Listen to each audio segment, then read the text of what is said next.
মোরে ছেড়ো না,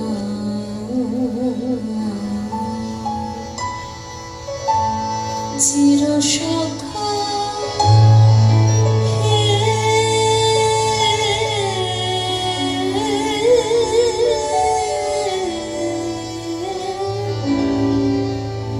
ছেড়ো না,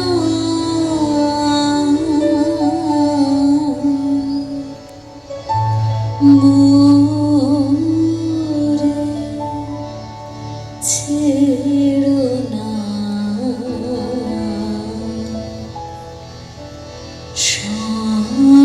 সংসার গহনে নির্ভর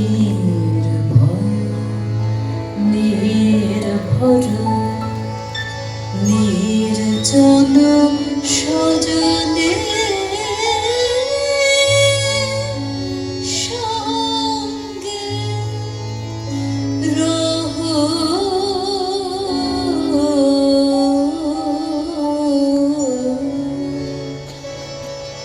চিরসখা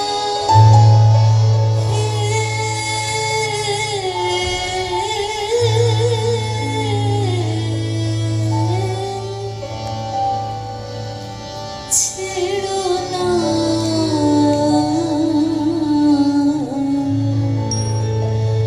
মোরে ছেড়ো না।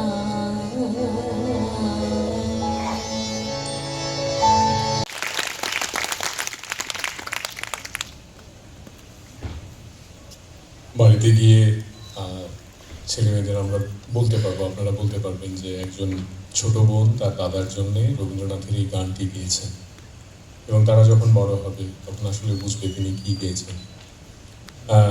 একটা খেলা ভাঙার খেলা যদি খেলা যায়, দুজনের কাছে আমাদের অনুরোধ থাকবে যে রবীন্দ্রনাথের গান তো নিয়মিতভাবে আপনাদের কণ্ঠে আমরা শুনেছি, বহুবার শুনেছি, এবং আমার আজকে এখানে বসেই চট করে মনে পড়ছিল 2000 সাল, আপনারও ঠিক সেই সময়টা 1999, 2000 বাংলা সঙ্গীত মেলা, যখন স্বাগতা লক্ষ্মী দাশগুপ্ত এবং দ্বিজেন মুখোপাধ্যায় আপনার পরীক্ষা নেবেন, 2,5-3 হাজার কন্টেস্ট্যান্ট, তার মধ্যে আপনি বিজয়ী হবেন এবং গোটা বাংলা জাতিকে বলবেন এই তো আমি এলাম, আমি মনোজ। এবং তখন থেকে কখনো কোনোদিন আপনাকে আর পেছনে ফিরে তাকাতে হয়নি, সত্যি অর্থেই।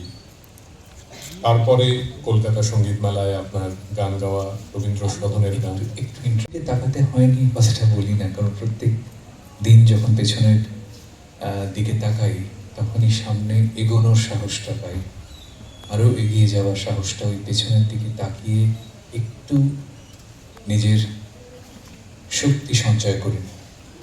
আজকেও পেছনের দিকে তাকাতে হয়। আমি এটাই ভাবছিলাম যে ওই শিল্পীরাই তো আপনাকে কাছ থেকে শুনেছেন বসে, হয়তো বা প্রেক্ষাগৃহে কিংবা একই মঞ্চে অনুষ্ঠান কত কত আপনারা করেছেন। সবসময় আমরা দেখেছি বা শুনেছি যে রবীন্দ্রনাথের গান মনোজ মনীষা, রবি ঠাকুরের গান মনোজ মনীষা। আজকে যদি অন্য কোনো একটা গান, এই যে আপনি এআর রহমান শুনে মানে নিয়মিতভাবে শুনেছেন, আপনি নিয়মিতভাবে ওয়েস্টার্ন ক্লাসিক্যাল শোনেন, আপনি কত ধরনের গান শোনেন আপনারা দুজনে মিলে, আমরা জানি।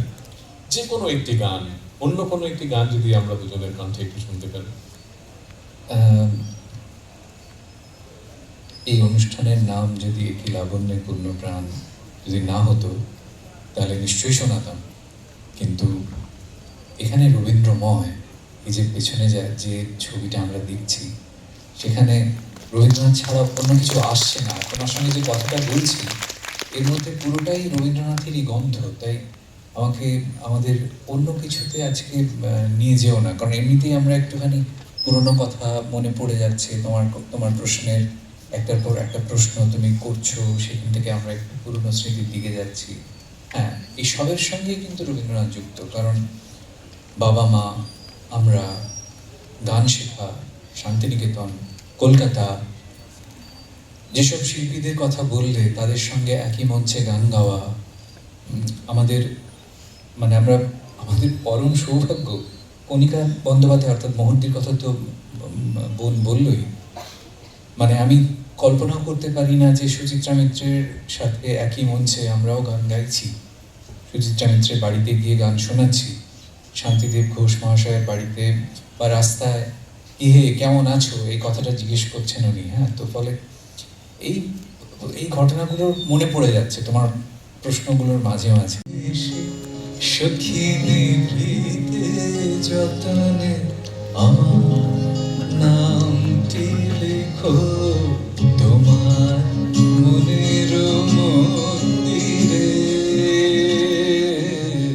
ভালোবেসে সখী নিভৃতে যতনে আমার নামটি লিখো তোমার মনের মন্দিরে। আমার পরাণে যে গান বাজিছে তাহার তালটি শিখো তোমার চরণ মঞ্জিরে, ভালোবেসে সুখী নিভৃতে যতনে আমার নামটি লিখো তোমার মনের মন্দিরে।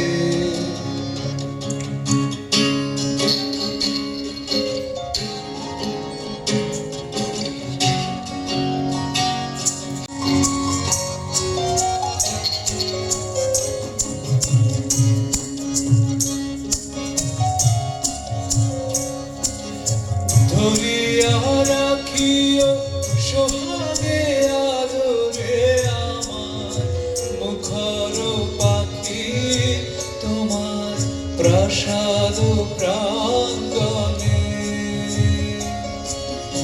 ধরিয়া রাখিও সোহাগে আদরে আমার মুখর পাখি তোমার প্রাসাদ প্রাঙ্গণে। মনে করে সখী বাঁধিয়া রাখিও আমার হাতের রাখি তোমার কনক কঙ্কণে। ভালোবেসে সখী নিভৃতে যতনে আমার নামটি লিখো তোমার মনের মন্দিরে। এই মানা মনে মনে মেলে দিলেন গানের সুরে এই ডানা মনে মনে। কোথাও আমার হারিয়ে যাওয়ার নেই মানা মনে মনে মেলে দিলেন গানের সুরে এই ডানা মনে মনে। এ পান্তরের পাথার পেরোই কথা পথ ভুলে যাই দুর্বারে সেই চুপ কথা। এ পান্তরের পাথার পেরোই কথা পথ ভুলে যাই দুর্বারে সেই চুপ কথা। পায়ুল বনের চম্পার মোর হয় জানা মনে মনে। পারুল বনের চম্পার মোর হয় জানা মনে মনে। কোথাও আমার হারিয়ে যাবার নেই মানা মনে মনে। ফেলে দিলেন গানের সুরে এই ডানা মনে মনে।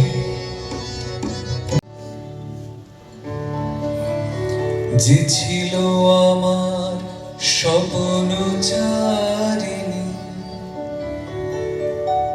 তারে বুঝিতে পারিনি, তারে বুঝিতে পারিনি।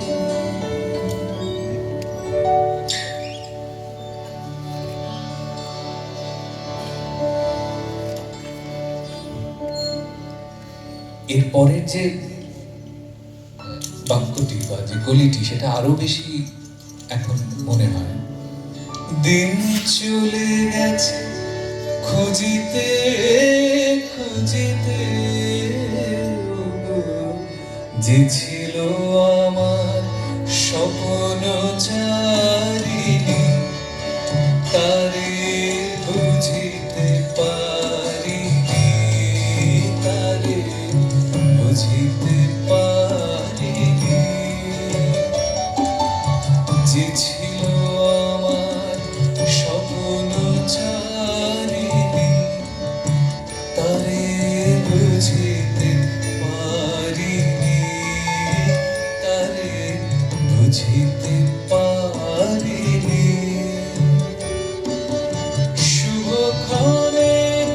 কাছে ডাকিলে লজ্জা আমার ঢাকিলে গো শুভক্ষণের কাছে ডাকিলে লজ্জা আমার ঢাকিলে গো তোমারে সহজে পেরেছি বুঝিতে যে ছিল আমার স্বপ্ন